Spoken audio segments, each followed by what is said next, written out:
तीसरा स्वरूप आया तो बोले आनंद। तो आनंद क्या है?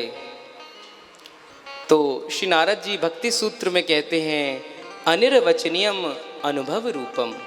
ये आनंद ऐसा है प्रभु का कि इसको बताया नहीं जा सकता। अब वो कह रहे हैं नहीं बताया जा सकता तो मैं कैसे बता दूं, लेकिन प्रयास कर सकते हैं।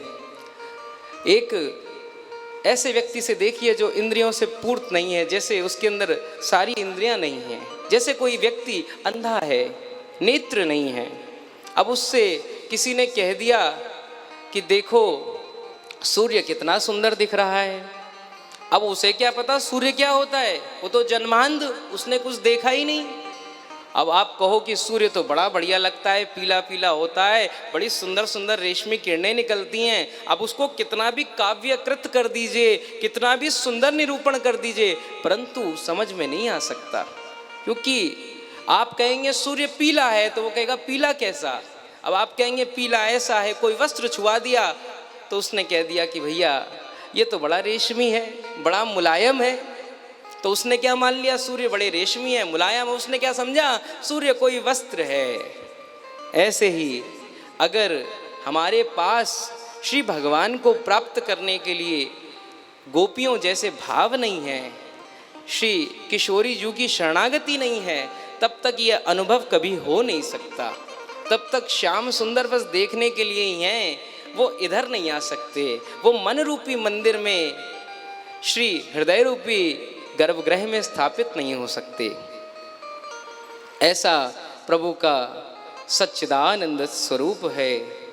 आगे श्री व्यासदेव जी भगवान के कार्य बताते हैं, तो भगवान के कार्य भी दिव्य हैं। भगवान का कार्य है विश्वोत्पत्त्यादि हेतवे।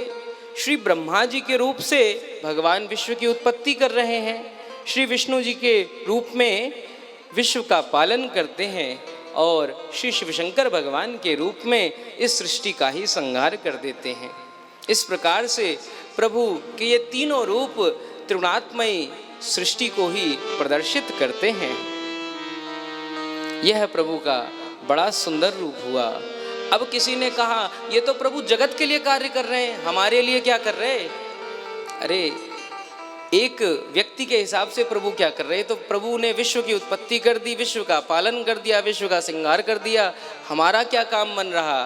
तो व्यासदेव जी कहते हैं तापत्रय विनाशाय। श्री तुलसीदास जी कहते हैं कि दैहिक दैविक भौतिक ताप राम राज काहू नहीं व्यापा। दैहिक दैविक भौतिक तापा राम राज काहू नहीं व्यापा।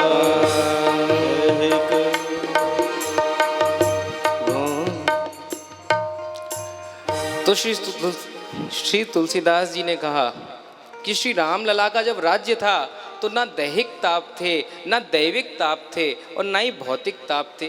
त्रिताप से मुक्त था उनका राज्य। अब ये तीन ताप क्या हैं? दैहिक ताप शरीर के कष्ट, कभी घुटनों में दर्द हो गया, तो कभी कोई बड़ी बीमारी लग गई, तो कभी मधुमेह आदि बीमारियों से ग्रसित हो गए। तो ये जो शारीरिक कष्ट होते हैं ये दैहिक ताप हो जाते हैं। दैविक ताप क्या?